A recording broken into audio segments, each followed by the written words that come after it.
Information technology. We all know we need it, and we all know it can be a little expensive.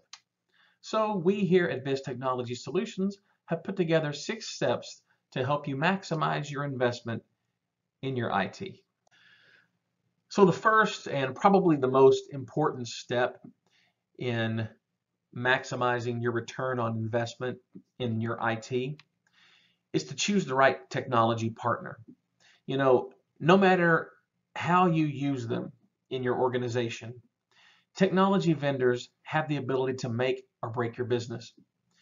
Who you choose, how you negotiate the contract, and then how you manage the relationship after the fact will all factor into whether the relationship results in a positive outcome for your business or not.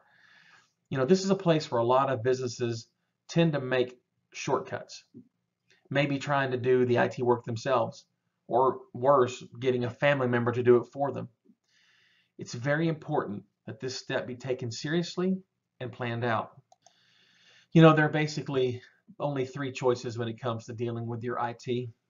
First, you can do it yourself. This is rarely a good idea, mainly because you probably did not get into business to do IT. So every minute that you spend on your IT is a minute that you're not focused on the core of your business. And that lack of focus will cause your business to suffer.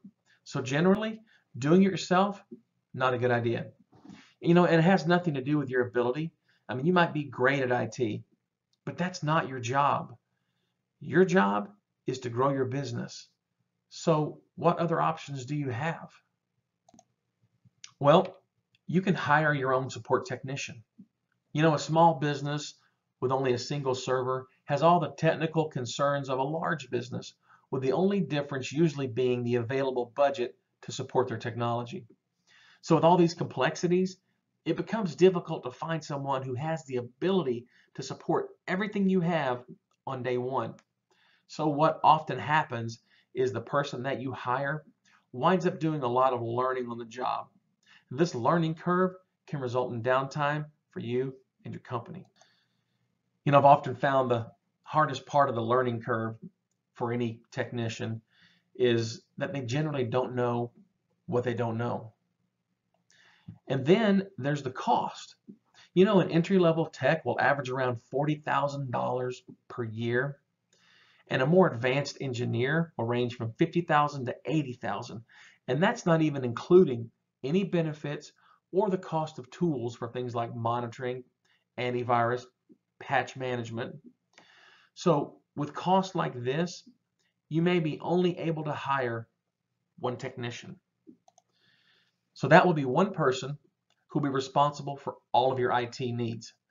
So what do you do if that person leaves the company? What about sick days or vacation days? What about time off for training to stay current on new technology? Also, having only one technician often leads to that technician spending a lot of time on daily break fix issues. And this leaves little time to be forward thinking to make good technology decisions that serve to better your business. Additionally, it's difficult to manage an IT employee because management often lacks the technical understanding. And this can lead to the technician making decisions that protect his or her job rather than what benefits the business. And then what do you do if that person just up and quits and takes with them valuable password information? And who's going to go into the system and make sure that person no longer has access? These are things that we need to think about. So what's a better option? A better option might be to outsource your IT needs to a managed service provider or an MSP. With an MSP, you'll be turning over all the day-to-day support to a team of experts who are usually certified in the products they're supporting. This alleviates a lot of worry on your side. Also, having an MSP manage your systems is usually much cheaper than hiring a full-time technician, even an entry-level one.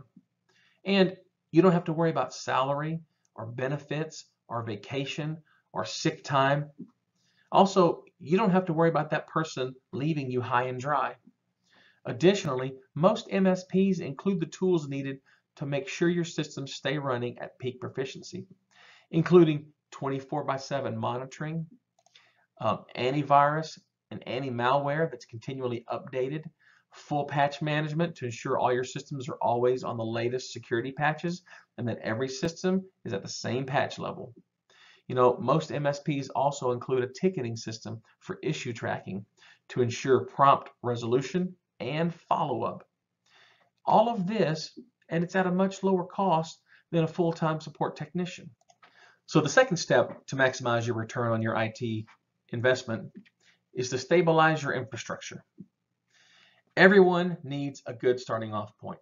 You know, even if your environment has been in place for some time, it's a good idea to get a baseline audit done and then start to work on any deficiencies that might be found in order of urgency and importance.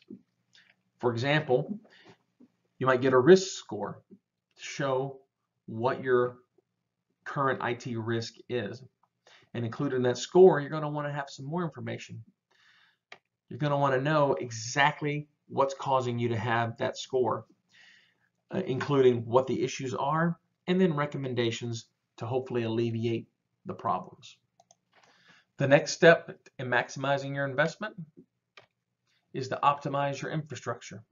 You know, once you're stable, let's see what this puppy can do, you know? And that's to say, you should optimize your environment so that it's running at as efficiently as possible, and you're making sure that you are following industry best practices. The next step after optimizing, strategize. You know, don't get caught off guard. You know, first, when investing in new technologies, make sure it'll be able to support your needs for at least, 5 to 7 years before needing to be upgraded or replaced. And then you want to have regular meetings with your IT vendors to ensure that you're planning for the future growth or changes in technology. You know, and you want to ensure that you have good documentation, the right policies, planning, road mapping, that you're doing quarterly business reviews, and your goal setting. The next thing to do to optimize your investment in your IT, and it's something that people don't spend a lot of time thinking about, but that's to streamline your business using your IT. You know, we have amazing technology, but are we using it to its full potential? Learn what your technology can do and then start using it the way it was meant to be used. You know, unlock features you didn't know existed and find out how those features can make what you do on a daily basis that much easier. For example, use technology to set up a sign-in kiosk for visitors, or ditch your old fax machine for electronic faxing that you can do from anywhere, or cut down on hardware expenses by virtualizing, or even monitor, what your employees are doing to make sure that they're being efficient and profitable. There are tons of ways that technology can be used to make your business more efficient. And finally, monitor your progress. You know, as you begin to stabilize, optimize, strategize, and streamline, it's important to continue to conduct annual audits and compare them to previous audits. You remember that score we saw of 97? You want to continue to make improvements so that score continues to come down and down and down. Doing this is going to ensure that you're making progress, and it ensures that you've not inadvertently introduced other vulnerabilities in the process. So in closing, I'll just say that throwing money at an IT problem is a sure way to do two things. One, lose your money. Two, probably exacerbate your problem. So having the right IT partner can mean the difference between growth and success, or stagnation and failure, because IT drives nearly every part of the modern business. So it's a necessary investment. So my advice is to partner up and invest wisely. And if you have any questions, we're here to help you. To reach out at info@biztechnologysolutions.com or at 704-658-1707. Thank you so much and have a fantastic day.